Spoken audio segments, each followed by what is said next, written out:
Dianggap datang terlambat, petugas damkar Cirebon dibentak warga dituduh cuman makan gaji buta. Mana kau silakan yang mana? Unit kan berapa? Saya tanya unit. Ya madamin kan telat kayak gini. Bapak, Unit ada berapa saya tanya? Unitnya ada berapa saya tanya? Tangan itu rumah gini.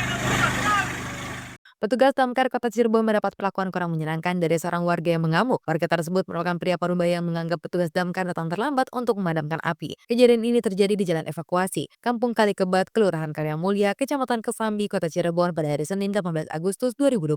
Dari video yang beredar, ketika sejumlah petugas sedang memadamkan api, ada pria bertubuh gempal berteriak membentak petugas. Pria tersebut berbicara dengan nada tinggi sambil mempertanyakan kedatangan petugas yang dianggap terlambat. Dari informasi yang beredar, ketegangan antara warga dan petugas terjadi setelah api berhasil dipadamkan. Sejumlah warga disebutkan melontarkan kalimat bernada provokatif, seperti menuduh petugas damkar hanya makan gaji buta. Pernyataan itu memancing emosi petugas di lapangan. Untungnya, situasi bisa diredakan hingga kondisi yang masih kondusif. Tidak hanya itu, satu petugas juga sempat dipiting lehernya oleh warga ketika hendak memadamkan api. Meski sudah kondusif, petugas damkar tidak bisa menerima pernyataan warga yang menuduh mereka hanya makan gaji buta. Hingga akhirnya pria bertubuh gempal yang awalnya membentak petugas berbalik meminta maaf. Warga tersebut mengaku panik hingga tak sengaja melontarkan tuduhan yang merendahkan profesi petugas damkar. Tampak ada anggota kepolisian dan TNI yang turun ke lokasi berusaha menjadi penengah supaya tak terjadi keributan yang semakin parah. Petugas damkar terlihat masih emosi dan tidak mau menerima jabat tangan warga yang telah membentak dan menuduhnya. Insiden ini akan dilaporkan pada pimpinannya Wali Kota Cirebon Effendi Edo. Sebelumnya pertama kali api terlihat oleh warga di bagian belakang rumah milik Diah Merti Rukmi pada sekitar pukul setengah 11 siang. Warga segera melaporkan peristiwa itu kepada Damkar Kota Cirebon dan petugas mengerahkan 4 unit mobil pemadam dibantu 1 unit mobil dari Kabupaten Cirebon. Setelah berjuang keras selama 1 jam, akhirnya api berhasil dipadamkan oleh petugas. Dalam peristiwa itu, arus lalu lintas di sekitar lokasi sempat tersendat karena banyaknya warga yang menonton. Menurut petugas, dugaan sementara penyebab api muncul dari rumah warga terjadi karena konsleting listrik. Sementara itu, sejumlah netizen menyayangkan pelakuan warga setempat yang tidak menghargai petugas damkar. Para petugas yang mendapat laporan butuh waktu untuk sampai ke lokasi karena kondisi lalu lintas tidak bisa diprediksi. Ketika api sudah membesar, petugas damkar yang baru turun ke lokasi biasanya akan memprioritaskan pencegahan agar api tidak merambat ke bangunan sekitar. Hal tersebut dilakukan agar kerugian material warga tidak semakin besar. Tindakan yang dilakukan petugas sudah sesuai dengan SOP karena pekerjaan ini bertaruh nyawa sekaligus harus dilakukan sesuai standar yang berlaku.